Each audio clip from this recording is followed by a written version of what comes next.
Assalamualaikum warahmatullahi wabarakatuh. Perkenalkan, nama saya Raya Hijiarti, asal sekolah SMA Muhammadiyah Benteng, Kabupaten Kepulauan Selayar. Saat ini saya berada di hadapan Monumen Tugu Rakyat Indonesia Selayar yang diberi nama dengan Tugu Amris.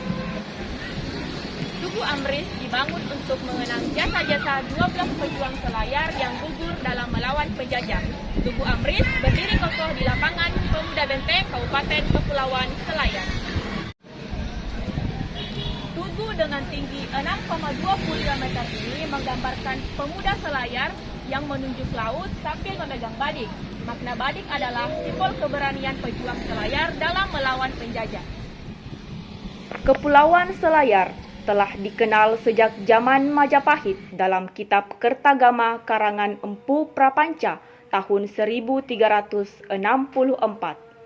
Menurut Christian Hersing, sejak tahun 1670 ketika Belanda masuk ke Indonesia, Selayar menjadi salah satu pulau yang lokasinya sangat strategis antara Makassar dan Maluku, juga menjadi lokasi transit jalur perdagangan Indonesia Timur.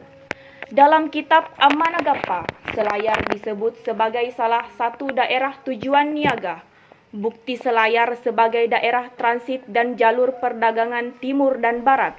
Ditemukannya negara perunggu atau Gong yang merupakan negara terbesar di Asia Tenggara yang berasal dari Dongsang serta meriam dan jangkar, juga keramik asing. Pada tanggal 17 Agustus 1945, bangsa Indonesia memproklamirkan kemerdekaan Republik Indonesia. Pemerintah Belanda tidak mengakui kedaulatan Republik Indonesia dan mengirim pasukan Nika ke Indonesia. Pada tanggal 10 Februari 1946, di bawah pimpinan W. Haibur, bala tentara Belanda mendarat di Benteng. Pada hari Rabu, tanggal 13 Februari 1946, berkumpullah sekitar 700 hingga 1.000 orang pemuda pejuang Selayar di markas Amris yang dipimpin oleh Syafarudin. 3 jalur telah dipersiapkan, yaitu jalur barat, tengah, dan timur. Sekitar pukul 3 dini hari menjelang subuh, pertempuran pun dimulai yang ditandai dengan tembakan pistol pimpinan jalur timur, Mak Patoba Karaeng Batara, yang kemudian disusul dengan gemuruh takbir Allahu Akbar berulang kali sambil menyerbu titik serang. Pada keesokan harinya, tanggal 14 Februari 1946, ditemukanlah beberapa pemuda pejuang Selayar gugur pada saat itu. Mereka yang gugur adalah Pau, Abdullah, Usuk, Rasulung, Rumadong, Masak, Mongsong, Maraheng, Bolong, Bontong, Sapara, Sarapa, dan Satu. 12 orang pahlawan yang gugur secara simbolis disebut dengan pahlawan Paus Ramabosa. Peristiwa pertempuran pemuda pejuang Selayar melawan tentara Nika pada tanggal 13 hingga 14 Februari 1946 di Benteng Selayar disiarkan oleh Radio Pejuang Pusat di Jakarta pada tanggal 19 Februari 1946. Taman Makam Pahlawan di Barugaya menjadi saksi atas perjuangan 12 pejuang Paus Ramabosa dalam mempertahankan kemerdekaan Republik Indonesia di Kepulauan Selayar. Di tempat inilah ke-12 pejuang Paus Ramabosa dimakamkan. Saat ini kita sedang bersama dengan penulis biografi pahlawan Kepulauan Selayar, Paus Ramabosa, yaitu Bapak Yanuar Taufik. Apa yang melatar belakangi penulisan buku Paus Ramabosa? Sebenarnya yang melatar belakangi mengapa buku ini kita tulis, karena semakin berkurangnya generasi muda kita yang mengetahui apa dan bagaimana pahlawan Kepulauan Selayar, Paus Ramabosa ini. Saya ingin sampaikan bahwa Paus Ramabosa itu bukanlah nama milik perseorangan layaknya Soekarno atau Hatta, melainkan akronim dari 12 pahlawan yang gugur di lapangan Pemuda pada tanggal 13 dan 14 Februari 1946.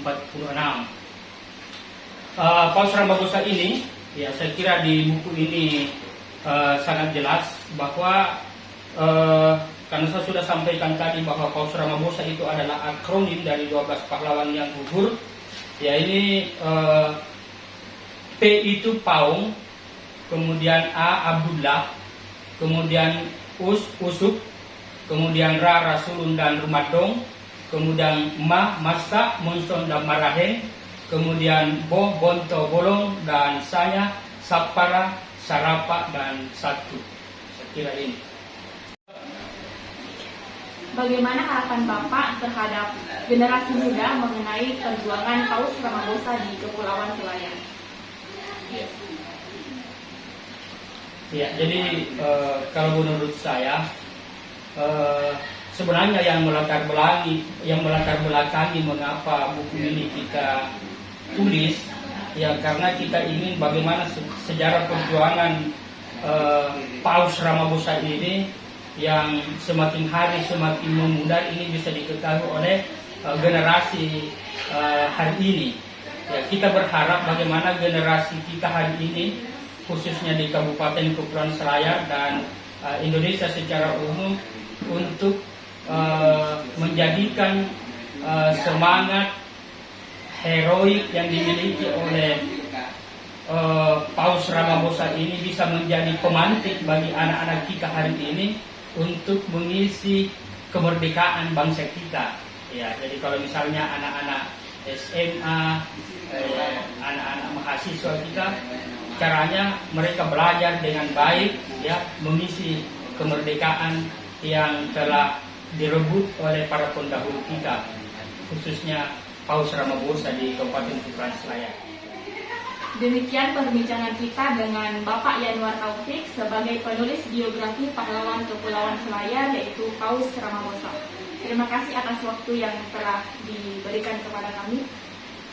Semoga harapan Bapak bisa menjadi kenyataan.